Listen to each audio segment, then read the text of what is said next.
Because grave threat, it must be clear. It must be direct. It must be immediate. Kung conditional, there's no such crime. There's no such crime as conditional grave threat. Because only grave threat as defined by the revised penal code must be direct, must be clear, must be immediate, and it must cause direct damage or injury. Yun ang sabi ng ating revised penal code. Pero sa definition ng revised penal code, Kuya Mark, may nagsabi doon na kasama yung threats to kill. Doon sa... Threats to kill must be direct. Threat to kill must be clear, must be immediate. If the threat to kill is conditional, that is not grave threat. Sa mga kasong kriminal, ano ba ang role ng NBI, Kuya Mark? From the word NBI, ano ba ibig sabihin ng NBI, MJ? NBI is National Bureau of Investigation. Ang role ng NBI is to investigate, not to prosecute. Hindi sila silang authority to file a case. They will only do is to investigate, data gathering, evidence build up. Yun ang trabaho talaga ng NBI.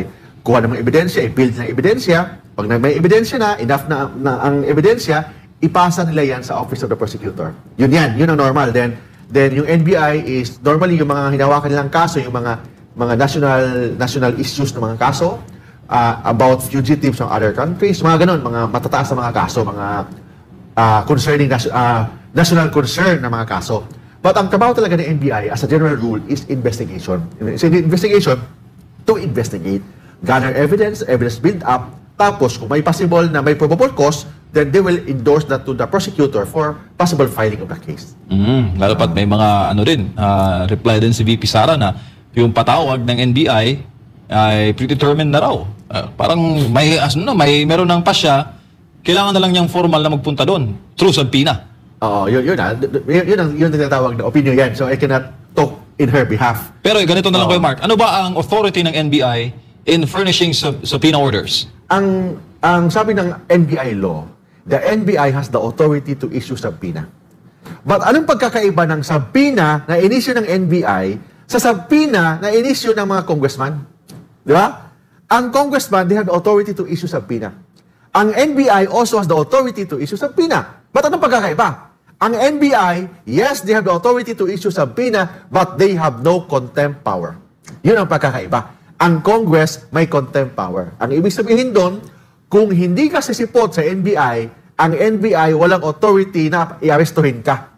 Kasi only the court can do that. And they have no contempt power. So ibig sabihin, kung hindi ka sumipot doon or in-ignore mo ang NBI, walang tinatawag na legal effect yan. Kasi in the very first place, walang contempt power ang NBI. Kasi walang contempt power ang NBI, the NBI will just decide based on the evidence presented to them in pursuance of their investigatory power. So, kasi wala namang contempt power ang NBI, so hindi sila pwedeng mag-arestuhin ang isang tao on the ground na hindi sumipot sa subpoena. So, merely investigatory and informal in nature lang kanilang trabaho. Ganun yan. So, ibig sabihin, hindi sila pwede na, kung mag-issue ka sa subpoena ng NBI, hindi ka sumipot. So, hindi pwede ibig sabihin na, arestuhin mo yan kasi hindi sumipot. Congress pwede. Kasi the Congress, they have contempt power. But the NBI has no contempt power. So, ano bang epekto pag hindi ka sumipot sa NBI? Ang epekto nun, waiver of your right to present evidence. So, ibig sabihin, the NBI will conduct investigation based only on the evidence presented by the complainant. Ikaw na respondent kasi hindi ka sumipot, you're waiving your right to present evidence. Yun ang epekto. Ang NBI will has no authority to arrest you on the ground na hindi ka sumipot sa subpoena. Pero sa hierarchy of powers, Kuya Mark, sa government, mas mataas ang VP, di ba? Kaysa sa mga ahensya ng pamahalaan. Like NBI, branch lang yan ng DOJ, di ba? Yes, tama. Yung the Vice President is part of the Executive Department. And the second highest position yan sa ating government. In fact, whatever happens sa ating, kung may mangyari sa ating presidente, automatic the Vice President will become the President. And if the Vice President is appointed as a cabinet member, hindi na kailangan ng confirmation sa Senado or sa Congress, yung tinatawag na committee on appointment, commission on appointment. Di ba? Pag i-appoint ka ng Secretary of the OJ, Secretary ng DNR, ano yan, kailangan pa ng confirmation sa CA or commission on appointment, except the Vice President. If the President appoints the Vice President for a cabinet position, hindi na kailangan ng confirmation ng CA or commission on appointment kasi the mere fact na nanalo siya bilang Vice President, may tiwala ng tao sa kanya. with respect sa kanyang kakayahan. So there is no need for check and balance with respect to sa kakayahan ng Vice Presidente. Unlike sa mga ibang cabinet members na pag in-appoint ang Presidente, kailangan pang i-check sa Commission of Appointment kung may kakayahan ba yan.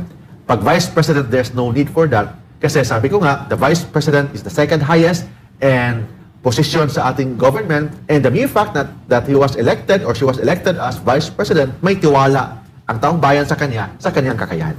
But saka malinaw kayo, Mark, ha? Hindi quasi-judicial body ang NBI. Hindi. Investigatory, fact-finding body lang siya to data gathering, evidence build-up, yun ang trabaho ng NBI. What if sila, ang NBI, ang magpunta sa Office of the Vice President para kunin ang panig ng bise? Pwede ba yun? Pwede yun. Walang problema. So, pwedeng pumunta ang NBI doon, nag-request nila for a meeting with the Vice President. Wala nang problema yan. But of course, discretion yan sa Vice President kung papasukin sa kanyang opisina. Kasi of course, she is the head ng opisina. Of course, kung sinong pupunta doon, discretion niya yun kung papasukin niya or entertain niya yung mga bisita. Alright. Base sa batas, Kuya Mark, sino lang ba may authority na magsampa ng kaso sa korte? Ang may authority na magsampa ng kaso, sabi ko nga, the NBI has no prosecutory power. Ang may prosecutory power is only the Department of Justice through the state prosecutor, the general prosecutor, chief general prosecutor, or yung tinatawag na city prosecutor. Yun lang ang may prosecutory power. Of course, the Office of the Ombudsman through the special prosecutor, may prosecutory power. Ibig sabihin, yung opisina na lang na yan, ang may authority na mag-file ang kaso sa court. So, for example, ikaw, biktima ka, hindi pwede ka, kung in a criminal case setting, hindi pwede ka mag-file ng kaso sa court. Kailangan dadaan sa piskal. Ang piskal mag-conduct ng preliminary investigation. Kung may prima facie evidence with reasonable certainty of conviction, iakyat nila sa korte. So sila lang ang may authority na makakyat ng kaso sa korte. Hindi ang NBI. Ang NBI, evidence gathering, case build-up, tapos i-refer nila sa fiscal or sa state prosecutor, then the state prosecutor will be the one to file a case to the court. Yun yan. Alright. So therefore, ang may prosecutory power, only the state prosecutor, general prosecutor, the city prosecutor, or the special prosecutor ng ombudsman. The NBI only has investigatory power.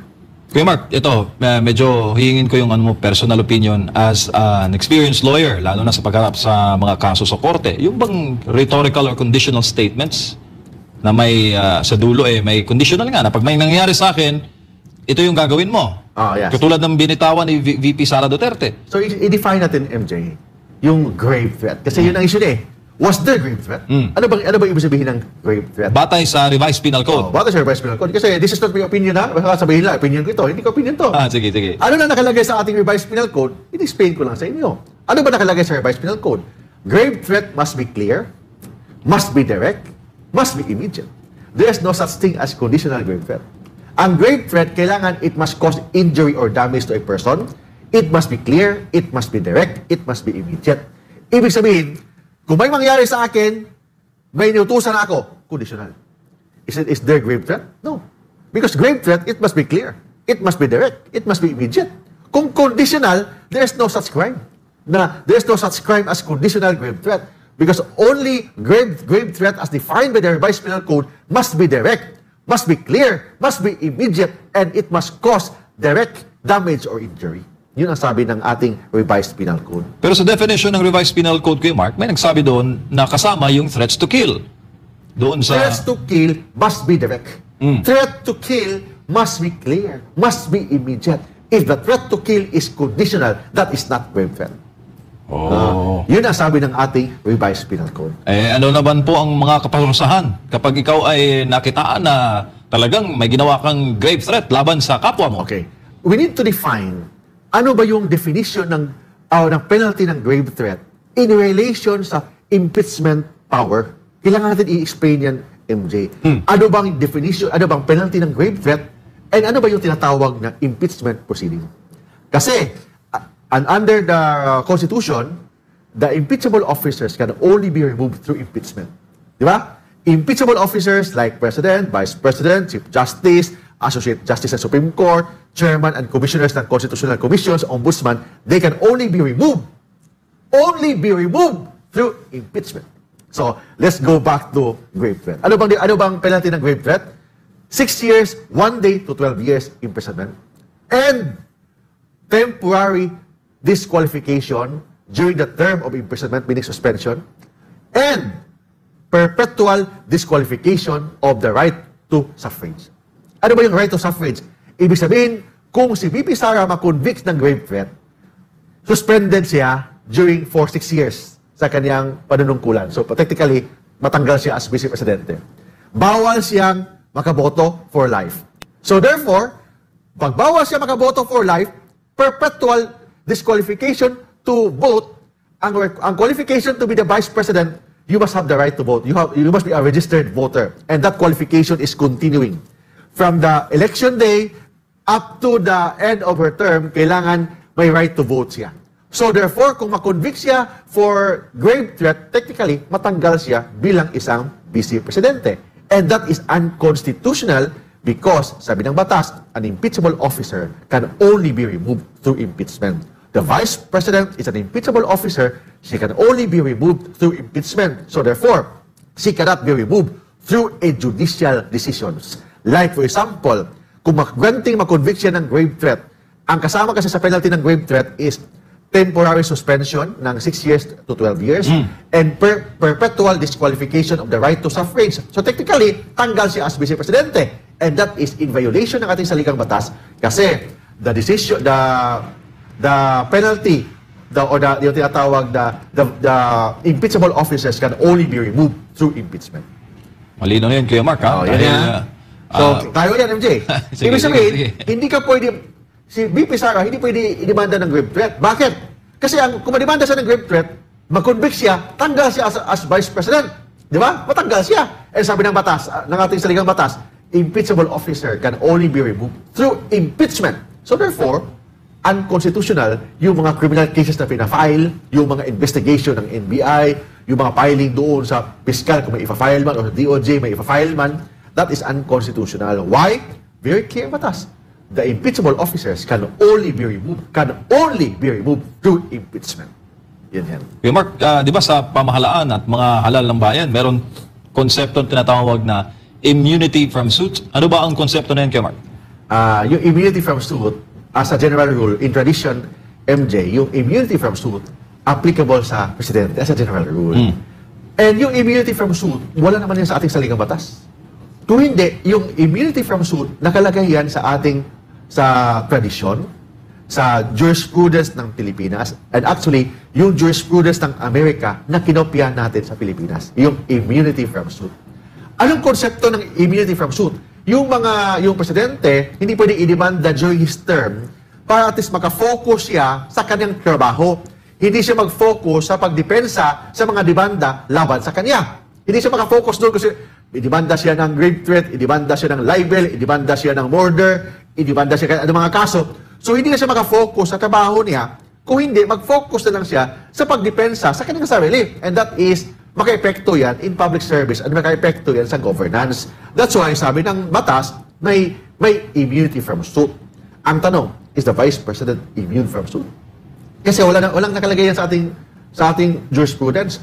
But last year, in 2023, kasi sabi ng Korte ng Amerika, immunity from suit can be extended to the Vice President.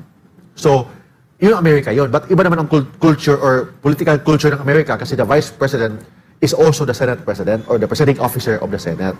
But ganting ganon, the mere fact na kinopya natin yung konsepto ng immunity from suit from the United States jurisprudence, therefore, the Vice President is also immune from suit. May tanong si Pata Tutini sa ating YouTube. Sabi niya, yung grave threat ba can be a ground for impeachment? Ang ground for impeachment very clear. First, culpable violation ng ating saligang batas. Number 2, treason. Number 3, bribery. Number 4, grave threat. Number 5, other high crimes, which the grave threat is not other high crimes. And number 6, number 7, yung tinatawag na betrayal of public trust. Ang tanong, kasama ba doon ang grave threat? Wala. Hindi nakalagay po as a ground for impeachment. Malinaw yun, Kuya Mark. At syempre, sa impeachment proceeding, nasa 2 na yata na kaso eh. Nakafile ngayon eh. Paramihan ba yan ng kaso? May quota ba? Yun na-explain natin ng MJ. May limitasyon ba sa pag-file ng impeachment proceeding? Sabi ko nga, yung mga impeachable officers, bakit impeachment lang sila pwedeng matanggal? Hindi sila pwedeng i-demanda kahit saan? Kasi para makafocus sila sa kanilang trabaho during their tenure. Hindi maubos yung oras nila sa pagdepensa sa kanilang sarili. Kasi ang focus nila is mag-focus muna sila sa pagsilbi ng taong bayan. That's why may tinatawag silang immunity from suit. Para ang purpose nun, kung gusto nilang idemanda sila, doon idemanda through impeachment court, hindi kahit saan idemanda. Kasi mag-focus dapat sila sa kanilang role or yung kanilang sinumpaang tungkulin bilang isang vice-presidente, bilang isang presidente, and hindi mo na sila idemanda during their term. Alright, explain natin kay Mark. Ang proseso po ng filing of an impeachment complaint, verified. Impeachment complaint, MJ, it is a public inquest in the conduct of public man. Public inquest. So, public inquest parang demanda. Ang taong bayan ang nagdemanda sa isang public man dahil sa kanyang conduct. Yun ang tinatawag na impeachment proceeding. Pagtanggal ng isang public man dahil sa kanyang conduct. Anong tanggal sa conduct? Yung kanyang... Paggampan. Sa tungkulin. Sa tungkulin. So, yun ang tinatawag na impeachment. So, ano yung proseso ng impeachment? Mahaba-haba ito, MJ. Sige, mayroon na akong kape. Kape mo na. Sige, Kuya Mark. Hindi mo ako pwede mahingayin na. Ang una, may mag-file ng kaso, verified complaint, sa House of Representatives. Pwedeng citizen, mga Pilipino, pwede mag-file, or a congressman himself or herself should file a complaint to the House of Representatives. Kung citizen ang mag-file, kailangan may endorsement or may resolution of endorsement ng isang congressman. Kasi kung mag-file ka ng kaso, ikaw si Citizen Juan de la Cruz, mag-file ka ng impeachment complaint sa House of Representatives, kung walang endorsement ng isang congressman at isang congressman, ibabasura ang complaint mo. Kailangan, as a rule, at least isang congressman ang mag-endorse ng verified complaint of impeachment. So, yung first step. Pwedeng citizen, basta may endorsement ng isang congressman, or the congressman himself or herself will file a verified complaint of impeachment sa House of Representatives. Yun first. Yun ang tinatawag na filing stage. After the filing stage, i-refer yun ng Congress sa isang proper committee for the possible action.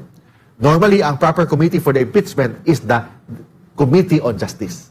So, sa House of Representatives sila. Tapos, istudyuhan nila yan. Magdebate sila, patawag nila yung mga witness, yung mga complainant, then magdebate sila doon. Yun yan. Tapos, i-refer nila sa plenary for possible voting.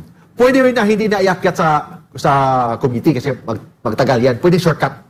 Pwede upon filing, tapos ang nakapirma doon, 106 congressman. Ibig sabihin, maakyat na ang kaso papunta sa Senado.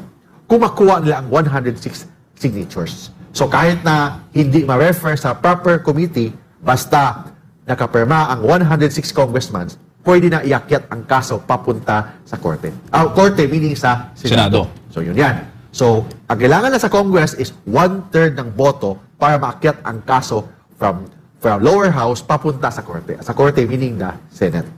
Then the Senate will try and decide the case. Well, from the word try and decide the case, hindi kailangan ang Senado bumoto agad.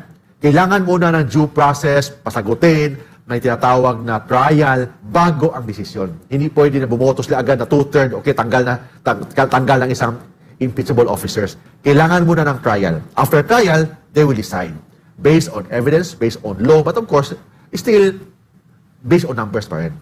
Ang kailangan ng boto doon is 16. 16 na mga senadors ang bumoto para makonvict ang isang impeachable officer.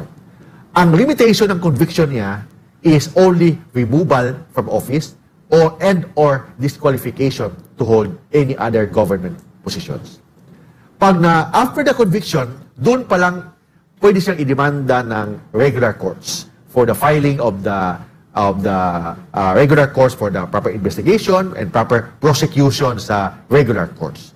Sabi ko nga, that's why yung mga impeachable officers, dapat hindi muna sila i-prosecute. Kailangan muna, dadaan muna sa impeachment. Pag na-convict na, doon pa lang ang subject to the separate prosecution sa regular trial courts. Yun. Alright, thank you Kuya Mark sa iyong brief na pagpapaliwanag sa ating pagbabalik.